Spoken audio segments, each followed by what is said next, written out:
অনুশীলন 2, বক্সের ভেতর, ইন দ্য বক্স। সময় 25 মিনিট।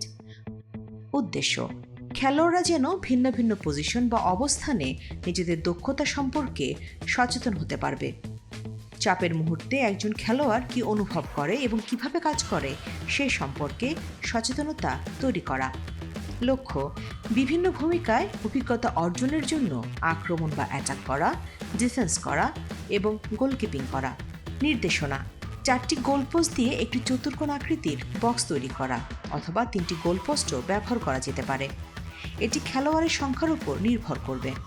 4টি গোলপোস্টের জন্য 4টি দল হবে 4 জন বিশিষ্ট, একজন আক্রমণকারী, একজন ডিফেন্ডার, একজন গোলরক্ষক এবং একজন গোলপোস্টের পিছন সাইডের বল ক্যাচার, যে শট করার পর বলগুলি ফিরিয়ে আনার কাজ করবে। পজিশন বা অবস্থান, প্রতিটি রাউন্ড শেষে আক্রমণকারী ডিফেন্ডার হবে, ডিফেন্ডার হবে গোলরক্ষক, গোলরক্ষক হবে ক্যাচার, আবার ক্যাচার হবেন আক্রমণকারী। বাঁশি, শুরু করো, তালি ইত্যাদি সংকেত ব্যবহার করে কোচ আক্রমণকারীদের অনুশীলন শুরু করবেন। এটা কোনো প্রতিযোগিতা নয়, তবে খেলোয়াড়দের যথাসম্ভব বেশি গোল করার চেষ্টা করতে হবে।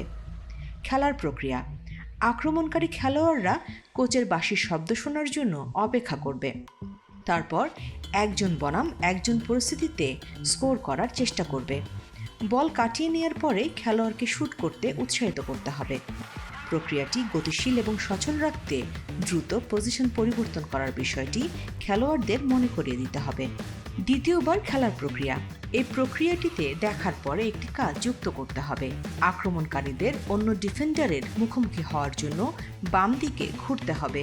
খেলোয়াড়দের ড্রিবলিংয়ের অংশে সময় নেওয়ার ক্ষেত্রে গতিশীলতা কার্যকর করার বিষয়টি মনে করিয়ে দিতে উৎসাহিত করতে হবে। প্রতিফলন, প্রতিফলনে কোচ গাইডলাইনে দেয়া প্রথম প্রতিফলন ও দ্বিতীয় প্রতিফলন অনুসরণ করে আলোচনা শেষ করবেন।